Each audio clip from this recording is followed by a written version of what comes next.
And welcome everybody, and thank you to Barbara for supporting the Master Gardener program. She is a Master Gardener herself, so you can ask her gardening questions. And yeah, you're in trouble. But thanks for supporting this topic in particular.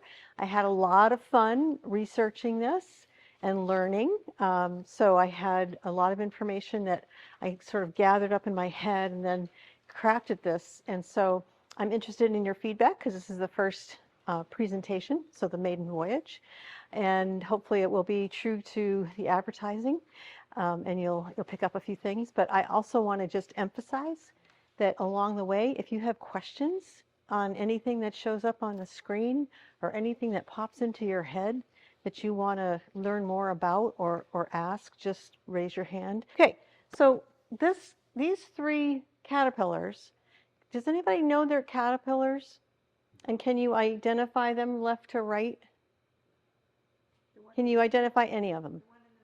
Like, I don't know if it's called orange or whatever, but it's the one that goes on tomato plants? Nope. Okay. Anybody else have any guesses? Okay, so these are all native to the Northeast. And, oh, hey, Sue. Come on in. This is a painted lady.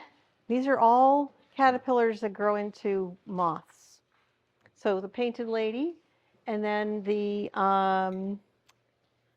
black swallowtail, and then this is the monarch, butterflies rather. So these came from a website called Betty's Garden, and she used to be with the Maryland Extension, and she is a photographer. And if you go to her website, you'll see these remarkably clear and excellent close-up photos of any caterpillar, any butterfly, anything in the garden that you want. So really a great resource.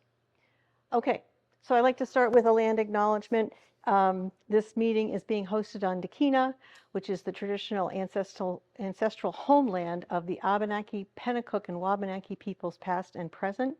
We acknowledge and honor with gratitude the land, waterways, and the people who have stewarded Dakina throughout the generations. And Sue, do you want to just say, we went around and said, what is one practice that you have done that you may have changed or that you currently do to kind of finish up things in the garden?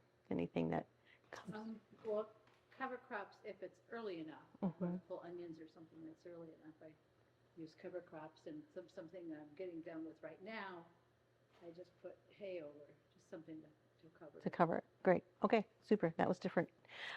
Okay, so a lot of pollinator talks are about the plants. So many of things that you find. Oh, you're a new person. So yes, hi. Can you just tell us one practice that you have in the garden for cleanup, either that you've done before that you've changed or that you currently do? We have salsa leaves on top of it. Great. Okay. That's Perfect. low down the street. Thank you, neighbors. Yeah, great. So for this presentation, I wanted to focus on kind of the insects. And there is discussion about plants that support the insects and the cleanup practices that also support the insects. But it's kind of flipping. Like we know a lot, we can find a lot of information about the plants that support pollinators. But what do we know about which insects like which plants or are host plants for certain insects? And there are some that are only like specific to one plant. Can you name maybe one combination of an insect and a flower that is sort of an exclusive relationship? Which calendula and aphids? Okay. Monarch and the milkweed. The monarch and the milkweed. Yep. Hyssop and honeybees. What in Hyssop and honeybees? Yep. So there are lots of examples of those relationships that have evolved over millennia that are coevolution is a really great term because they have evolved over time to be able to support each other and support life, i.e. supporting us. So what are we going to do today? So we're going to talk about why, a few slides about why it's important to care about how, yes, go ahead, question. Someone said pulling aphid. Which plant does that grow on? the calendula. Sorry. Yeah, new plant. Is that it? I think that's right. Yeah, I don't know. I don't know. I Yeah. believe it, yeah. So then we're going to talk about rethinking beauty because I'm a member of the Hanover Garden Club, so is Susan. And we have recently transitioned some of the gardens in Hanover to more pollinator-friendly native plants.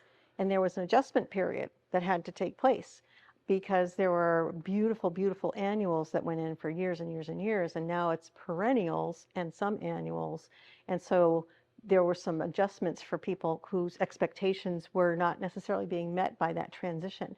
So we're trying to help educate about rethinking beauty and what that means. And then this, in the research that I did to prepare for this, I kind of put everything down to these four things: leaves, stems, logs, and brush piles. Leaves, Stems, logs, and brush piles. So when you think about it, the information that we're starting to learn about and be reminded of in nature is that these four things are the elements that you need to support in your garden, your landscape, to be able to support the pollinators and the insects. Then we're going to talk about host plants, and there's information and great data about which plant is the host for which insect. Then keystone species. Keystone is a term that means a species of plant that is essential and has a very, very high level of support for a high number of insects. So we'll talk a little bit about those, and then some resources. Okay, why should we care? So you must know that pollinators help with food production. So almost 80% of our food is supported by pollinators. So without them, we have no food. Environmental diversity and biodiversity, really important. And we're trying to gather more and more information about that and knowledge about that. Contributing to the agricultural economy. So pollinators help develop things like blueberry patches and other commercial crops and help them survive. And then pollinators keep us alive. So I want to talk a little bit about a native plant definition. That's a kind of a nebulous, can be a nebulous term, but it's really important to think about native to your ecoregion, or we're in the Northeast essentially.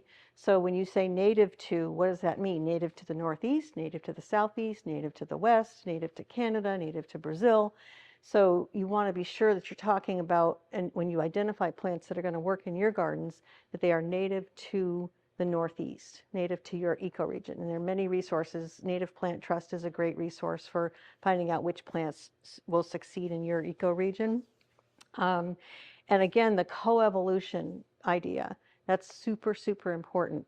These plants and insects have evolved over time to support each other and support the diversity in their ecosystem. And then European settlement. So we do know that a lot of invasive plants, a lot of non-native plants came over with plant collectors in the heyday of plant collecting, when explorers went out all over the world and they brought the plants back to UK, United States, where all of the like National Geographic and the Royal Horticultural Society, all those people that went out, collected, brought them back, and now we have a whole host of invasives that we have to deal with that are crowding out the native plants, crowding out and not providing food and nutrition for the pollinators that we need so badly. So why? So we've kind of covered this, but most natives provide more nectar and pollen. There was a study done by a UVM researcher and her grad student and looked at natives and non-natives and how they supported or didn't support pollinators. And they found that there was definitely a difference in I think they took like a dozen specific plants that were available in a garden nursery that you might buy. And they did find that the native plants were much better at supporting the pollinator health than the non-natives, which is fairly obvious. But here's the important thing, the fourth thing down, or whatever that is, fifth thing. The pollinators in the larval stage have trouble digesting non-native plants. And so when you kind of extend that to why do we care about that? It's that the birds, right, need to feed their babies caterpillars, larvae, pupae, and if we don't have those, then the birds don't get food and the babies don't grow up.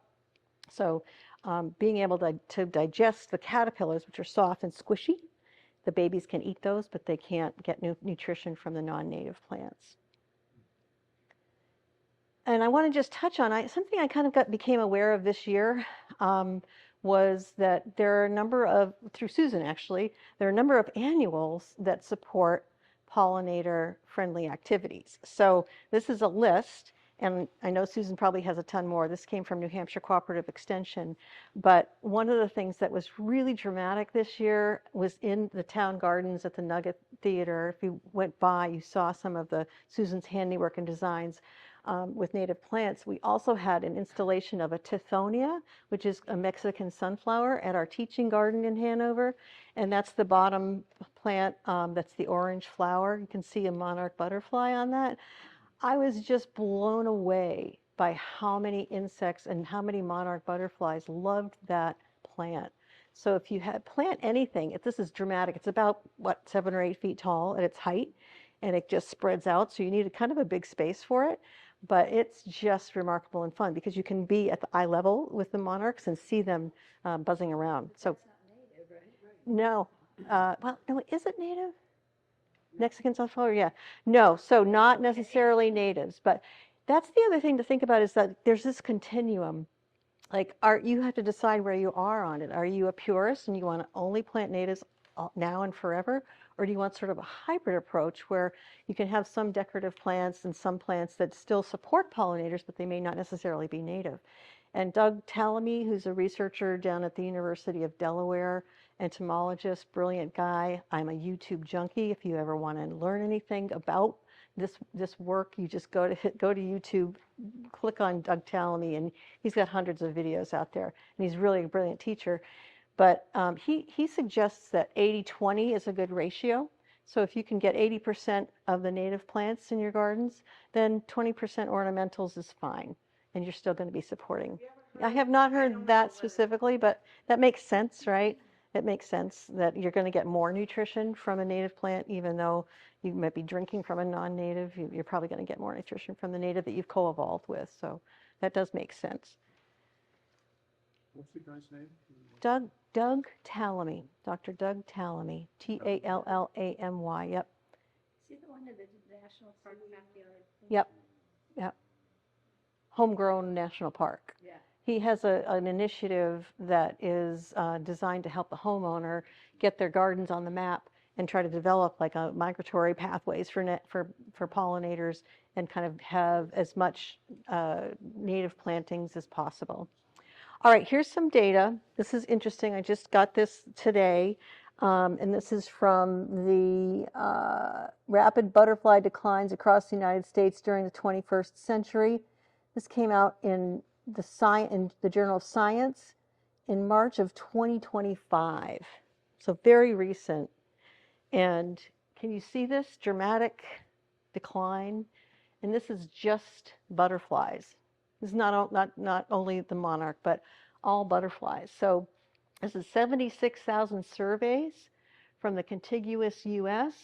Butterfly populations fell in almost every region over a 20-year period in almost every species.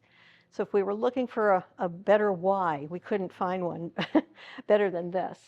And in the Northeast, we have like the second highest decline in the country after the Southwest. So it's sort of a more urgent situation that we really all need to come together and get this done. Do we know why? I'm sorry? Do you know why you've got extremes? Well, Is it drought? Well, what do you think? What do you think would be contributing to the decline of any insect species? Pesticides? Pesticide use? Habitat loss? Drought? Drought? Probably, yeah. But, I don't know. That's a good... Temperature? Perhaps temperature. Someone eats all their worms before they larvae until they turn into butterflies. Maybe. They have more maybe. Predators. Yeah. Yeah, invasive species is another one. Light pollution is another one. So habitat loss is significant, construction. So a number of things contribute to the loss. And that's only butterflies. This is bees and ladybugs. This once common across the U.S., the 9-spotted lady beetle is now locally extinct from many states where it was once plentiful. And I think I read there's like 500 species of ladybugs in the Northeast. So there are a lot of them, but still you don't want to see. And then at risk, 50% of leafcutter bees, 27% of mason bees. So there are researchers and scientists tracking this loss, this sort of biodiversity loss, and it's dramatic. So that's why the call, and that's why Doug Tallamy's Homegrown National Park is trying to encourage every homeowner to do something, to do some little bit to help it. And so here's an example of the natives, non-natives rather, invasives that are contributing to pollinator habitat loss by taking over the native plants. So does anybody have native invasive plants on their property? Name what you have, Sue. All of 4 of those. We don't have burning. Okay, but you've got the other 3. Anybody else have invasives? You have burning bush? Small, so we peeled it down to from this.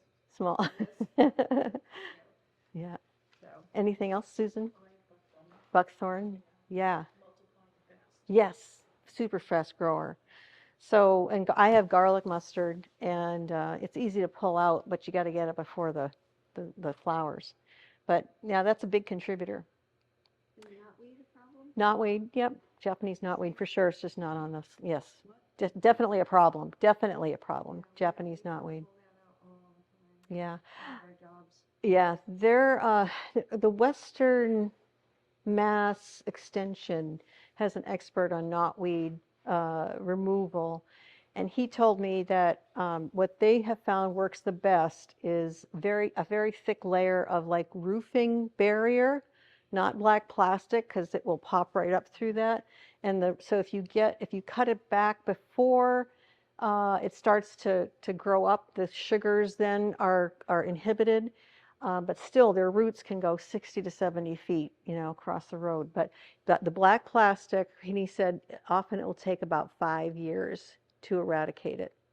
So it's. You are saying they think you should put down black plastic? This is like he recommended a very thick, like a roofing barrier, not just a black plastic bag, because it will pop right up through it. But a thick roofing barrier, he said, helps to smother it. Okay, so just want to introduce you to some of the things that we're working so hard to support. And we have about 300 bee and 2,200 moth species in Vermont. And it's remarkable when you start looking for these species in your garden. You kind of just take some time, slow down, wander through the garden, in the morning or in the evening, and what you'll see. So there are hundreds and hundreds of them. And I can't even begin to name any of them at all. But when I see one, I just sort of say hello and welcome and kind of talk to the bee or the moth, whatever it is. But what you start to learn is that, and correct me if I'm wrong, but I've been reading that wasps are really the only thing that sting you. These bees are not going to hurt you. They just want to. And I was in a patch of phlox, kind of pushing it back because it was really tall. I had bees all around me, and I was experimenting, because I don't like getting stung, but so what's going to happen if I sort of push in here and move stuff around? And they were just floating around and just minding their own business and not bothering me at all. And I was bothering them big time. Okay, so now we're into the Rethinking Beauty section. And so this is the adjustment that we need to think about making in our perception of beauty. And, between the industry, the nursery industry trade, all of our magazines, like the Chelsea Flower Show, all of the influences that we have about what to do in our garden, our flower gardens, has impacted how we choose plants, how we design our gardens. So, I've had to go through this shift, and thinking, well, when I go buy a plant, is this a native plant? Now, am I adding, getting up to 80%? And I don't inventory because we have a big garden, but now when I buy a plant, I try to make sure it's native, at least to the Northeast, if not, North America. So that's an adjustment, because when you go to a nursery to buy a plant, they're things flowering, they look beautiful, like, I want that, that's great, but is it going to be supporting your ecosystem? Is it going to be supporting biodiversity? So that's been a shift that I've gone through, is thinking, before I go to purchase it, what is it going to do for the biodiversity of the landscape, and pollinators? But these are some scenes in winter, and just scenes of plants that are senescing or dying, and they have a certain beauty to them if you stop and look. And it's like shifting your mind from, oh, that's dead, I got to cut it down, to, oh, well, that's senescing, it's providing food for somebody, and it's actually a beautiful color as well in this season, as well as when it's at its peak. So what do you think about that? Because this is just an idea that came to me when I was prepping this. Has anybody else noticed in your own gardening approach, your own thinking, a shift? Tell me more about it. All right, more rethinking beauty. Here's a shot of the Hanover Garden Club gardens on Main Street in Hanover, in their transition with some tall Joe Pye weed and other things. And then finally, this is a great winter shot. If you leave your stuff standing, it's going to be beautiful. And you'll see cardinals and, other kinds of birds on them. It's really wonderful. So the point being, we just need to rethink what beauty is, and balance that with what we've been taught. And finally, we're going to kind of segue into some of the practices. And one of the advantages of taking this approach is that it's less work in the spring, or in the fall. It's more work in the spring, but in the fall you can kind of just watch things senesce and make their way into the winter and ease into it.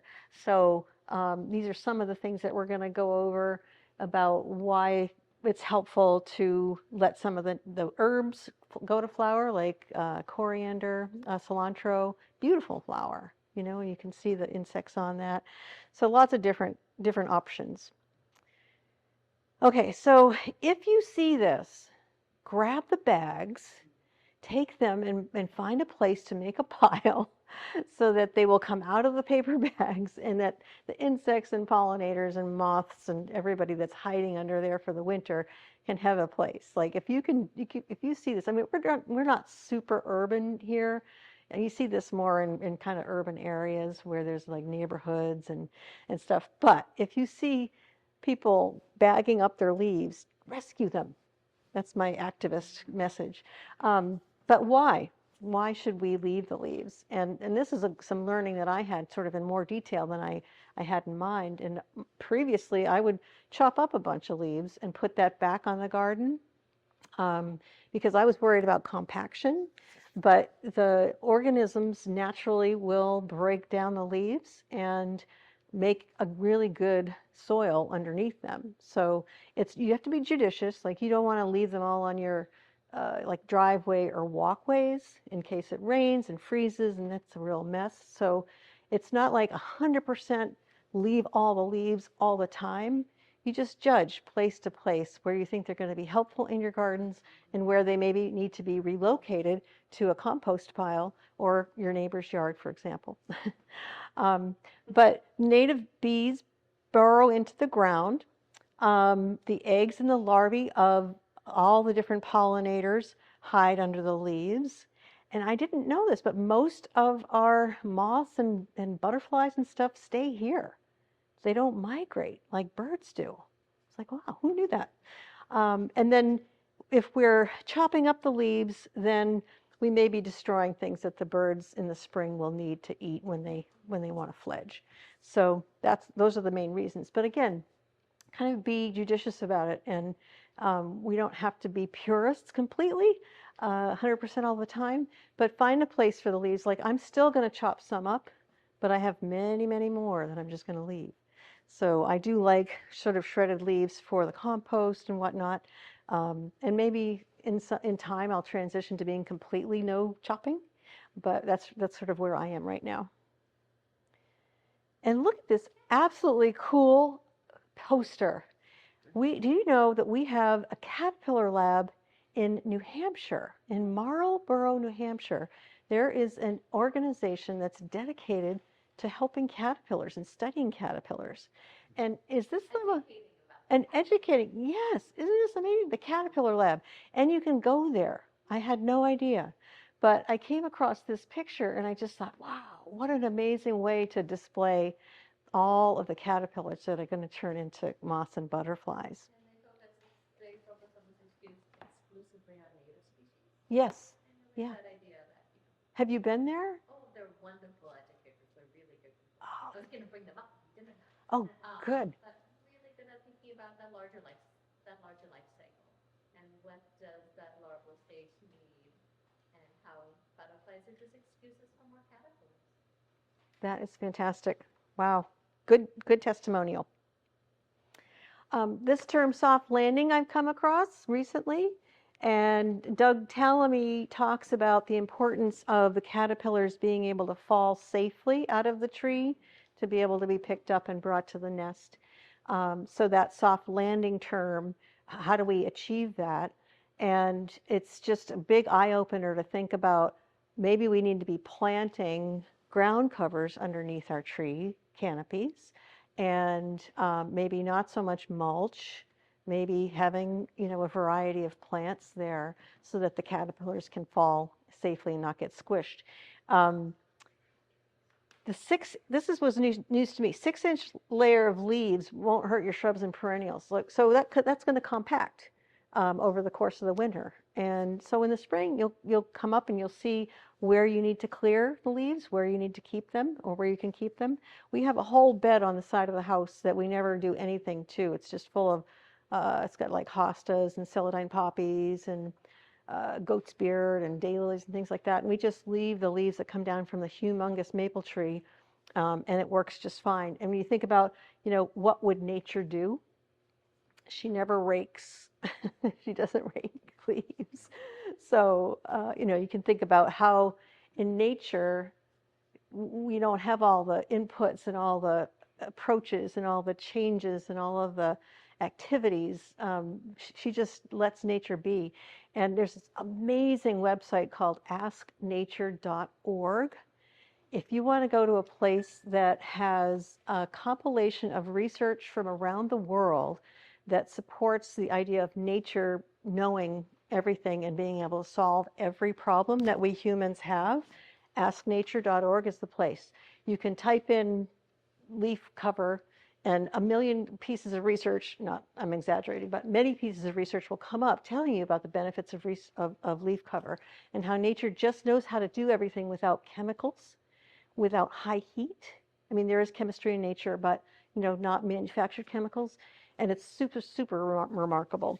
So highly recommend. And again, if you've got too many leaves, like we do, we make a big pile and they stay there for the winter and they gradually break down, and then we just throw them on the garden. Now, I will tell you that we have an infestation that we're managing of jumping worms, which most of us do.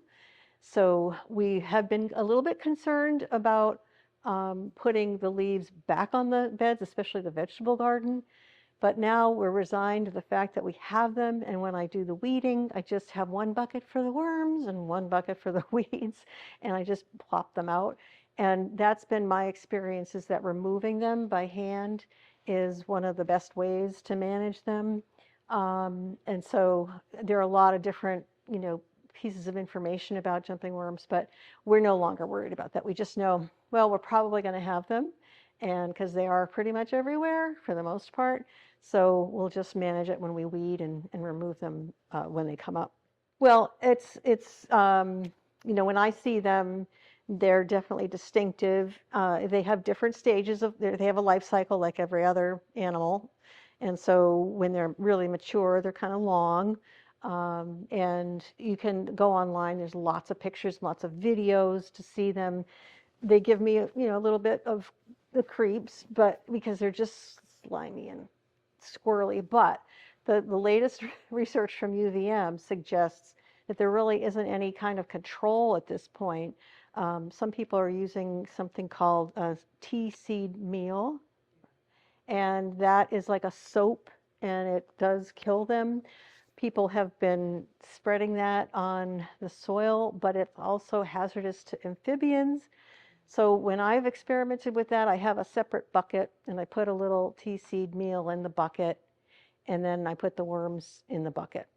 And so I'm not spreading that stuff on the soil for killing the other organisms. It's just applied to the worms. They die, which is hard for me, Tea seed meal. Tea seed meal, readily available. So, well, that's one option, but they do impact the quality of the soil because their castings create sort of a gravelly texture. And then especially shallow rooted plants or plants with small root systems don't have a chance to survive in that kind of a soil texture. So what I've kind of the latest that I've been reading is that hand removal is the best solution.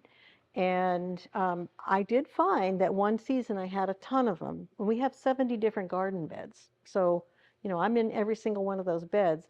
And when I removed them, the next year they were far less because you are removing them at a certain stage in their life cycle so that they can't reproduce.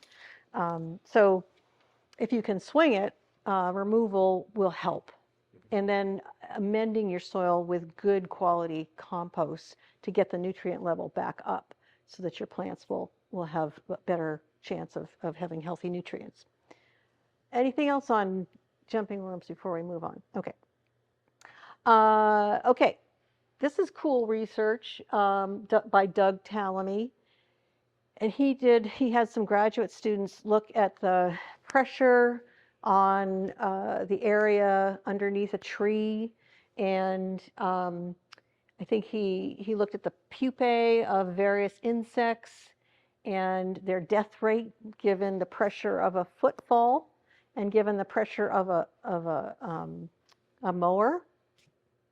And so almost 50% of them die with both of those impacts.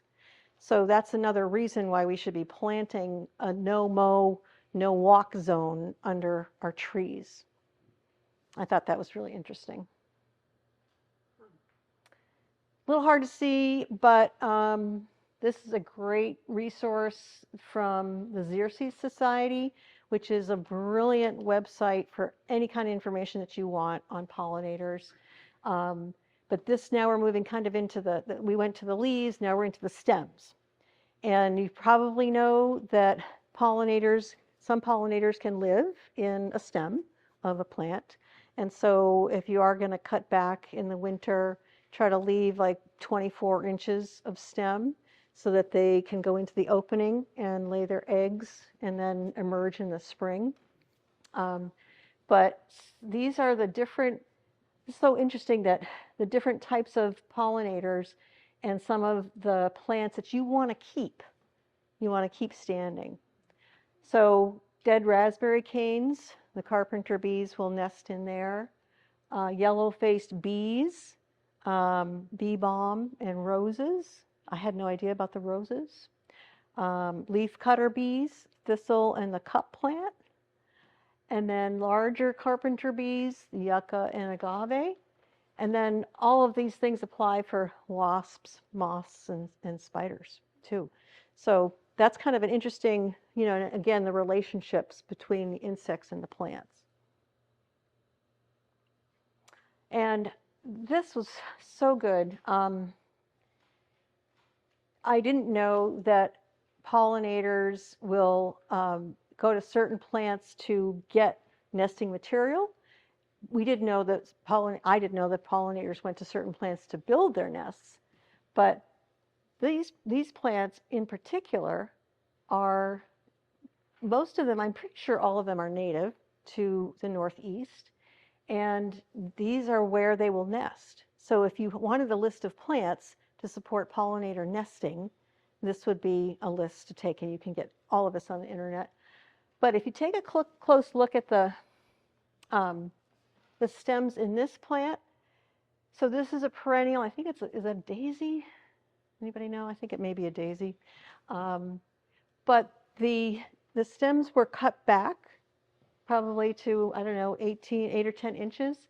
And then in the spring, the plant grows up around the stems so that the bees and anybody that's been nesting in there has time to emerge. And you don't really have to worry about how it looks because you're supporting the pollinator and you got the plant growth happening. So eventually that's just going to cover those stems. And here is the list from the Xerces Society of just 3 plants in the Northeast, as far as I can tell from reading that research, that support pollinator nest materials. So who knew that we had Virginia rose, the black raspberry, and a stiff goldenrod? That's where pollinators can get the materials to build their nests. And I don't have any of these plants. So now I'm thinking I should probably invest in some of these. And now we're moving on to logs. And isn't this an amazing picture from the Garden Club of Yorktown, Pennsylvania, Ilana Goren, the photographer? But decaying wood is another place of shelter for pollinators. So if you have it, keep it. If you don't have it, maybe borrow some from a neighbor or the woods. Yes, go ahead. I go to the cemetery, I guess often, and it looks like they cut a bunch of trees, and there were pieces of log just like that there, and I thought, like you, boy, that would be a good hibernaculum for somebody. So if you need something like that, go to the, I guess you'd call it the brush pile in the cemetery. Take a saw with you. Good to know. Thank you for that tip. Okay, and finally, brush piles. We used to burn our brush pile, but then about 5 years ago, we said, we started reading and learning, like, animals live in there. We can't really do that anymore. So we now don't do it. We don't have a brush pile. We will chop up our twigs and stuff and put them into the brush pile, but it just keeps growing. So who knows who's living in there. But that's the kind of the 4th thing, that the leaves, the stems, the logs, and the brush piles. All those things contribute. Okay, here's Doug Tallamy, a great quote. If you can see the ground, you don't have enough plants. And so he is famous for, in his YouTube videos, in his talks, he rarely buys plants from nurseries. He is always collecting them from the ground in the native areas that they live. He's doing the seed thing. He's borrowing them from neighbors. He very, very rarely buys plants. But this is a great example of a tree with beautiful ground covers around it, where you're not going to walk in there, but the little caterpillars will have a safe landing. And this, I think, is one of your handouts, is it not? Yeah, so this is the Northeast, native plants for pollinators and beneficial insects from the Northeast. So this is just a little snapshot. And I really, really love this because if you look at the key, you can see that it has all the different types of pollinators and what the plant does for pollinators. And so the key has a list of things. It's a larval host. It supports a specialist bee. It attracts beneficial insects. It's a bumblebee plant. It's a nest site. It provides nest materials, nest thatch, and is deer resistant. So if you do have deer coming in and you want to think about, you can just go down the list and see which of the plants are deer resistant and try to emphasize planting those. But this is super, super helpful. But one word is that Northeast, kind of means a big range, and Connecticut is going to be a different zone than New Hampshire and Vermont. So you want to make sure you double check the plants that they're, appropriate for this zone so you don't invest and then have them die. And now I just want to talk a little bit about host plants. Really, really important. As we know, those relationships are really important. So can anybody name, can you see these enough to name any of these on the screen? Anybody recognize any of these picture? Caterpillar or the flower? The flower. Milkweed is one. Hollyhock, yep. These are a little tougher. But did somebody, yep, parsley, and then dill. Yeah, so I just thought these were cool. And my fellow EMG, Mimi Haley, took these pictures, and I just think they're brilliant. So we should leave those. So yes, these could be left. The two herbs, obviously can be left. Certainly we know about milkweeds. I didn't know about hollyhocks, but great. Those can be left. A few more. Can anybody name these? Violets, snapdragon,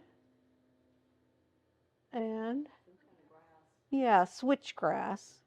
And we recently installed a grass bed, a grass demonstration bed, which is super cool. And that really attracts a lot of bees and bulbs. It's got very different grasses. They come in a little bit late, so they're gorgeous right now. And things are, the insects are still enjoying them.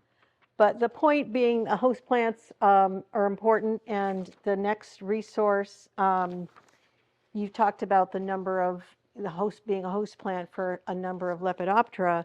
This next handout, Keystone Native Plants, I love it because it tells you how many caterpillar species that use that particular plant, which is to me remarkable. So this is just some highlights. There's a tree, the white oak, 445 caterpillars. The American plum, 409 caterpillars. The pussy willow, 397 caterpillars. Specialist bees, and the word specialist kind of means, that's the only plant they are attracted to. Canada goldenrod. And then here's just some terminology. We hear it a lot, but what does it mean? So the host plant is the plant that feeds caterpillars of 90% of butterflies and moths. And again, this is Doug Tallamy's research. The specialist bee only eats pollen from a specific plant. A keystone species is a native plant specific to the food web. And then a fun fact, 96% of terrestrial or earthbound birds, as opposed to marine birds, rely on insects supported by keystone plants. Huge fact. Important, hugely important fact. And so this is just a snapshot of what's on your handout and how it does talk about, there's also a top 30 on the back. So again, if you're designing or you're wanting to add or change out anything to support more pollinators, these are great resources. And then finally, we've got a number of resources. They're all over the place. These are some of the highlights. These are the ones that I tend to go to, along with the Native Plant Trust website.